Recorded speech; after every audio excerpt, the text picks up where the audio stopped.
आज तुमच्याकडे काही लंब चौडं भाषण करण्यासाठी नाही आलो मी खरं तर आज शाखेच्या उद्घाटनाला आलो होतो. मला अविनाशने मला सांगितलं की साहेब तिकडे येणारच आहात तर एक छोटी सभा आपण घेऊन टाकू. पण मला तुम्हाला जे सांगायचंय ते हे सांगायचंय की तुम्ही सतर्क असले पाहिजेत. आज काहीतरी प्रकरण उसळलं आणि आज काहीतरी उघडलं म्हणून आज आम्ही जागे व्हायचं, उद्या त्याच्यानंतर आम्ही झोपून जायचं आणि मग बाकीचं सगळं पोखरलं जातंय.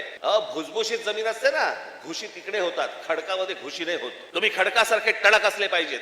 महाराष्ट्राची तुम्ही भक्कमपणे बाजू उभी केली पाहिजेत. महाराष्ट्र काय हा तुम्ही समजून घेतला पाहिजेत.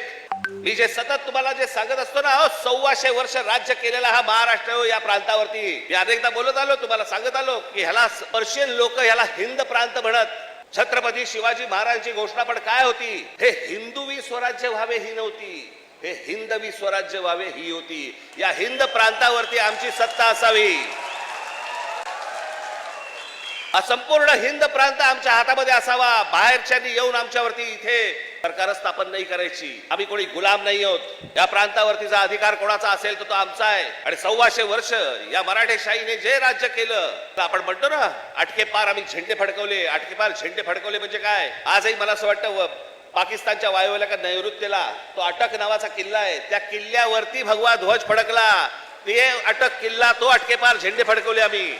तिथपर्यंत पोहोचले होते मराठे. तो महाराष्ट्र हतबल आहे. तो महाराष्ट्र यांच्या समोर हात पसरतोय. आम्ही भिका मागायच्या आम्हाला न्याय द्या म्हणून. तुम्ही या महाराष्ट्राचे राजे, तुम्ही या महाराष्ट्राचे मालक. बाकीची माणसं बाहेरून आली, ती तुमच्यावरती रुबाब करणार आणि आम्ही हतबलतेने त्यांच्या समोर बोलणार, अरे नाही नाही भाई साहब ऐसा मत.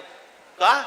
स्वतःहून काही करायची आपल्याला गरज नाहीये. जर अशा प्रकारे माज घेऊन जर समजा कोणी अंगावरती आला, ठेचायचा म्हणजे ठेचायचाच.